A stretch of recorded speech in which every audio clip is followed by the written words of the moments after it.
आपको धन चाहिए या आपको जवाहरात चाहिए, ठीक है ना। उसका रूल है कि जब भी आप किसी बड़े मैनिफेस्टेशन को करें तो एक रूल को जरूर लगाएं। नाउ इस यूनिवर्स में find the need and fill it, और अगला वर्ड है uniquely. Find the need and fill it uniquely, आपके सारे गोल्स पूरे होंगे। लॉ ऑफ अट्रैक्शन का मतलब ये नहीं है कि आप बैठे बैठे कहते रहें कि आए मेरे पास पैसा आ रहा है, मेरे पास पैसा आ रहा है। नहीं, अब इस पैसे की अगर वैल्यू है तो जीवन में लोगों के वैल्यू ऐड करिए। अब ढूंढिए कि कहाँ क्या नीड है और उसमें मैं कैसे पूरा कर सकती हूँ, पैसा आपके पास आएगा। मतलब यूनिकनेस, जैसे अगर आप बॉटल की बात है कि किसी ने जब सोचा होगा, ठीक है, जैसे कि उसने फाइंड द नीड और फिल इट यूनिकली, मतलब उसने पहला वो ऐसा बंदा है जिसने वो बॉटल बनाई है, राइट? इसीलिए वो लीडर बन गया। Find the need and fill it. तो अब आपके पास दो काम है, ध्यान से सुनिएगा। हाँ। मान लेते आप कह रही कि मुझे अब इस साल में 10 लाख रुपए कमाने हैं, ठीक है ना, या 20 लाख कमाने हैं, या 50 10 करोड़ कमाने हैं, ठीक है ना। पहला कोर, तो इस 10 करोड़ की बढ़िया तरीके से बैठकर इमोशन क्रिएट करिए, ठीक है। इमेजिन करिए कि यूनिवर्स देने के लिए तैयार है, ट्रस्ट करिए।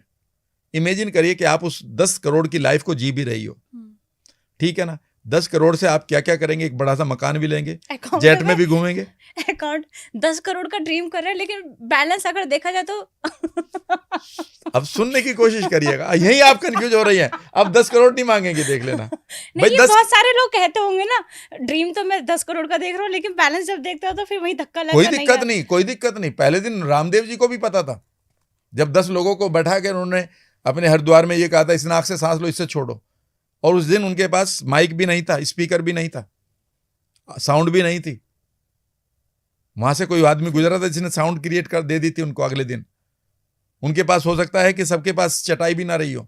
यही तो मैजिक है, यही तो मैजिक है। बट उन्हें ट्रस्ट था और उन्हें वो। और एक आदमी को आप जानते हैं जिसका नाम मलाया है, उसके पास 7,000 8,000 करोड़ रुपए थे, वो भी उसको जीरो करके छोड़ना पड़ा। ये भी कोई बात है। You will reach where you belong to. आप अपनी पहले बिलोंगिंग को तय करिए। लेकिन उस 10 करोड़ की बात बताऊं, उस 10 करोड़ से आप क्या करेंगे? You will by 2-3 big cars, yes और नो। तो कार का आनंद लेंगे। कुछ चीजें आप भाई के लिए करेंगे, कुछ लिए पेरेंट्स के लिए करेंगे, कुछ बड़े सा मकान लेंगे। Is that right? क्लियर है ना? अब अगर ये आपके पास इंटेंसिटी आ गई, अब आप ढूंढिए कि मैं क्या वैल्यू ऐड कर सकती हूँ इस दुनिया में। मतलब यूनिवर्स को और क्या दे सकती हूँ, लोगों की, मेरी लाइफ में आप क्या वैल्यू ऐड कर सकते हैं कि मैं आपको, ठीक है ना, 20 लाख रुपए दे दूं और ऐसे ऐसे आप 50 लोग ढूंढ लें, ठीक है? क्लियर है? तो अब आप ऐसी क्या नीड को पूरा करेंगी ढूंढकर कि मैं आपको ये पैसा दे दूं।